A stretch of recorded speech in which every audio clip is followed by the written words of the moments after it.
will be 17 years. Pero are you aware if there are some of your colleagues who are dissatisfied with your leadership? Kasi may mga nakausap po kaming senador, they were saying na meron talagang attempt to unseat.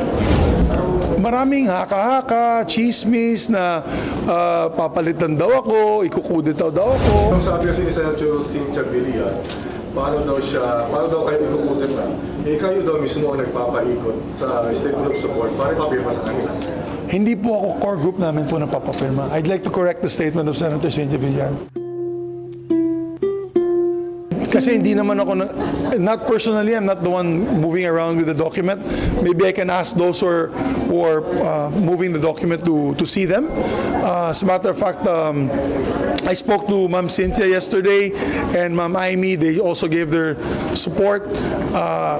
And ang gusto po nila, walang gulo. Alam mo, maraming challenges po ang hinaharap ng Senado, ng politika na yon, ng taong bayan, lalo na yung mga kababayan nating hirap at gutom sa buhay. Dapat magpakita po tayo ng solid show of support to the institution. Not just to me, it's to the institution na hindi tayo nagkakagulo. Yung clarify lang, Yes. hindi galing sa inyo si statement of support.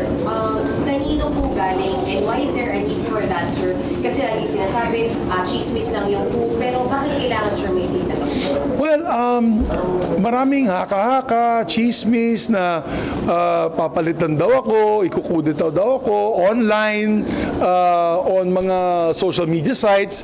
And I think my colleagues, particularly my core group, like for example, Senator Joel, Senator JV, Senator Angara, Senator Nancy, Senator Poe, Senator Lauren, we all met one day and said, they all met one day and sabi nila, actually nasa Cagayan de Oro ako noon I was not here. I was in Cagayan de Oro. Nagpaikot sila ng manifesto of support. So nagpapasalamat po ako sa kanila. And because of that, many more senators, of course, wanted to show signs of support para matigil na po yung usapin na kudeta. So we can focus on the issue at hand, which is how to pass legislation that will help uplift the lives of Filipino people, of our Filipino people. So, sir, meron talagang nagtatangkang ma-unseat kayo?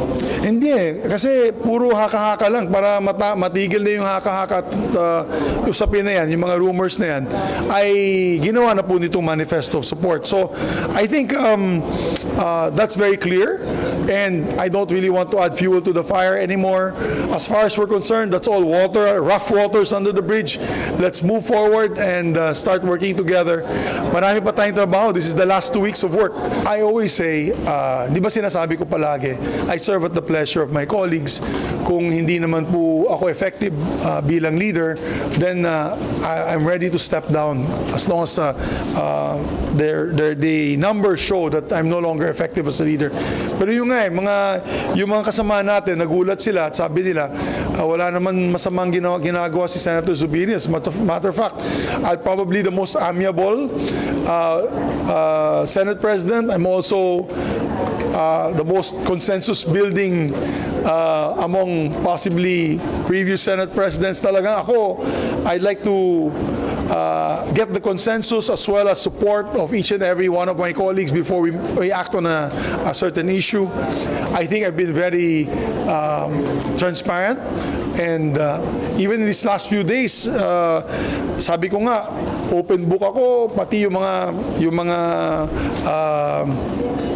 institutional amendments sa budget. Sabi ko, labas natin institutional amendments. Like for example, yung tutulong natin sa Coast Guard, sa military, para makita nila na wala po tayong, hindi po natin iniisahan ng mga senador. That's the least of my not concerns, but it's for me, what is important is reputation. Gusto ko, by the end of the 19th Congress, by the end of my term, sabihin ng ating mga kasamaan na effective at maganda naman ang patakbo ng ating Senate President in this 19th Congress. Just for the record, can you explain to us why we have to sign the statement of support? Hindi naman ako humingi niyan, my dear. Maybe you can ask the core group. Yeah.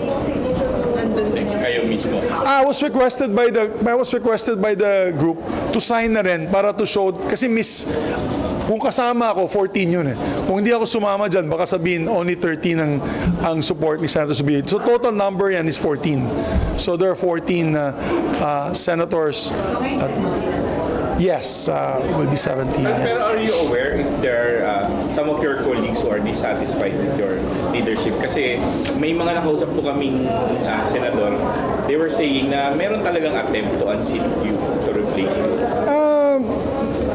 I don't want to discuss that anymore. I don't want to dwell in that. I don't want to comment on that. Kasi mukhang in-address naman natin yung mga concerns nila.